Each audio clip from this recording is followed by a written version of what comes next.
All right, folks, let's dive into the wonderful world of universal remotes. You got your Hisense TV, right? But maybe the remote that came with it is lost, broken, or just plain annoying. That's where a universal remote swoops in to save the day.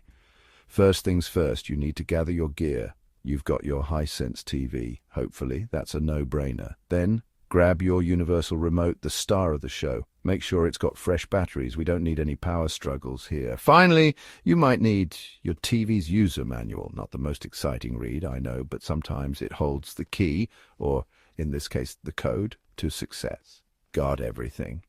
Great, let's move on to finding that magic code. Every Hisense TV has a special code that lets it talk to a universal remote. Think of it like a secret handshake. Now, where do you find this secret code? There are a few places to look. First, check that user manual we talked about. Usually there's a section about remote controls and codes. If you're lucky, bam, there's your code. No luck in the manual? No worries. Most universal remote brands have websites with code lists. Head over to their site, find the support section, and look for remote codes. You'll usually need to know your TV brand, Hisense, obviously, and sometimes the specific model number. Still can't find your code? Don't panic. Some universal remotes have a built-in code search feature. We'll get to that in a bit.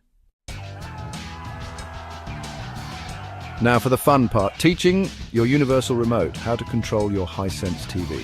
The exact steps can vary slightly depending on your remote brand, but the general idea is the same. First, you need to put your remote into programming mode. This is like telling it, hey, get ready to learn something new. Usually you hold down a button on the remote, like Setup or Program, until a light blinks or stays on. Next, grab that Hisense TV code you found earlier. With the remote still in programming mode, enter the code using the number buttons. You might need to press Enter or another button to confirm. Now point your remote at the TV and press the power button. Did the TV turn on? If so, congratulations. You've successfully programmed your remote. Okay, so maybe the TV didn't turn on. Don't worry, it happens. Here are a few things to try. Double check the code. Make sure you entered the right code for your Sense TV model. One wrong digit and it won't work. Try a different code. Sometimes manufacturers list multiple codes for the same TV model. If the first one didn't work, try another one from the list. Check the batteries. I know, but sometimes the simplest answer is the right one. Make sure your remote has fresh batteries. Use the auto search feature. Remember that built-in code search I mentioned? This is where it comes in handy.